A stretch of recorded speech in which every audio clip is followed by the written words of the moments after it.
Joe, the end of the Oakland A's series also marks the end of baseball in the month of May. 2 months into the season now, May in particular, how do you sum up the month? It's been a streaky month for us, kind of similar to April, and we've struggled a little bit more on the road in the month of May than we did in April. So, I mean, our division is really, everyone's kind of bunched together. Everyone's kind of playing around 500 baseball, and if you could have a nice little run here, you could get some distance. 2 months into the season, do you have a good idea of the identity of this team? Well, I think it's a team that plays hard. I think it's a team that works hard. I think it's a team that a lot of times is going to rely on the home run to score runs. I think our bullpen has been streaky. The guys at the back end have been very good. We need to continue to lengthen that out in our bullpen. I think it's important. And the other thing is we're going to get pitchers back, which I think is going to make us better as a club as a whole. And we're going to see Tanaka on Wednesday. And Ivan Nova is progressing well. So, you know, the identity is going to change a little bit again because of some of the changes. Well, you mentioned Masahiro Tanaka. He's been on the DL with the wrist issue, with the forearm issue. What can people expect from him his first time out? Well, hopefully, you know, he goes out and gives you a good 5 innings. I mean, we're looking at 80 to 85 pitches maybe, depending on the stress of the innings. And if he could do that, you feel pretty good about it because you have an off day on Thursday, so you can use your bullpen really any way you want if it's not too taxed the days before. So hopefully he goes out and gives us a good 5 innings. You said in Oakland, prior to the announcement that he was going to start on Wednesday, that you needed to have a heart-to-heart with Masahiro Tanaka. You wanted to hear from him personally to see how he felt that he was ready to come back. What could he have said that you wouldn't have put him on the mound? Or what did he say to you that made you believe he's ready to go out there? Well, if there was some trepidation in his voice about, you know, I didn't feel good about my split, or, you know, I think I need to develop a little bit more arm strength, there was none of that. He felt that he was ready. So, you know, that's what I wanted to hear. I wanted to hear that he felt good a couple days after his start, and I wanted to feel that he was ready to go. Do you have any type of a timeline on Nova? I know he's very close to officially starting that rehab clock. I would think with the Tommy John guy, he'd probably need that full month. Yeah, I think you could start thinking sometime right after the middle of June that he could be back. He's up to, I think, 62, 63 pitches. He has one more start down in Tampa. An extended spring, and then he'll go on some rehabs. But, you know, he's getting much closer. I know when we were in Tampa, he was there at Tropicana Field, and he said then, I'm ready, I want to come back, I want to come back. What do you think these last couple of weeks are like for somebody that's been out that long when they're trying to get back? Well, I'm sure there's a lot of anxiety. I'm sure he's anxious to get back because, you know, I got to believe you get tired of being down in Florida and rehabbing.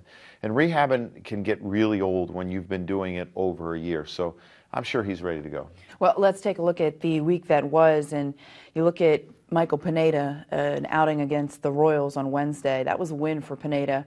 And then CC took the loss in Oakland on Thursday. The starters as a whole, how do you evaluate that group? It's been kind of up and down.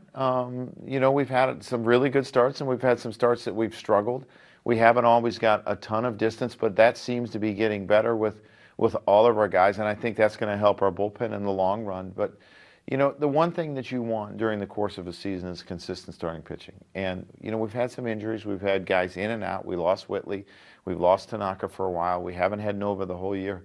Hopefully, as we get healthier, it gets more consistent. Pineda pitched better his last time out, no doubt about it. But there have been 2 starts this season where he's kind of pitched like the ace throughout the season, but you really needed big stopper games, and he hasn't pitched particularly well in those. Is that been kind of puzzling to you at all? No, I think it's kind of what starters go through. You know, those 2 starts, what I noticed, he didn't have his good slider. And, you know, John Smoltz told me, you know, I asked him about pitching one day, and he said, you know, starters are going to make 30 starts. You're going to have great stuff 10 starts. You're going to have average stuff 10 starts, and you're going to have some poor stuff 10 starts. It's what you do in those starts where you don't have your great stuff that really determines your season. And I think Michael's learning how to pitch in those type of games because I think he's learning how to use his changeup better, and he'll continue to improve. And with CC Sabathia, it seems like it's been a case a lot of times this season, a couple pitches just really get him in trouble. Yeah, you look at the changeup that cut to Laurie. That was the difference in that game to me. He was ahead 3-1. He was cruising through the first 4. He gave up a home run in the bottom of the 5th. Then he gave up the 2-run homer in the 6th, and then, you know, he base hit and walked to start the 7th. So for CC, I mean, there's a fine line, and you know, it's there because we see him go through lineups and have success. We saw him pitch very well against Kansas City. We saw him pitch very well against Detroit. but it comes down to a couple pitches, and you can't make those mistakes. You look at Nathan Eovaldi. How encouraged have you been by the progress you've seen from him on the mound? Pretty encouraged. I think he's doing a good job, and I think he's growing up in front of us. And here's another guy that's starting to give us more distance. And, you know, the key for me, for him, is his breaking ball. When he's getting his breaking ball over early in the count or when he's behind in the count, he's a totally different guy. Joe, obviously the bullpen can change a little bit with everything and the moving parts of that starting rotation. But you look at the back end, that's obviously been very good with Dellin Betances and Andrew Miller. But the bridge to try to get there, has that been you kind of trying to figure out who that's going to be? Yeah, trying to get guys on a roll is what we're trying to do. And, you know, Wilson has done a pretty good job. And you look at Carpenter, he's the guy that we're trying to get going. And the stuff is there. And as I told him, you're making some good pitches, and it seems like, you know, you look at the game in Oakland on Thursday night, that ground ball was not hit hard, but just because of the way the defense was, it split the middle, and it could have went to someone, and it's a totally different game.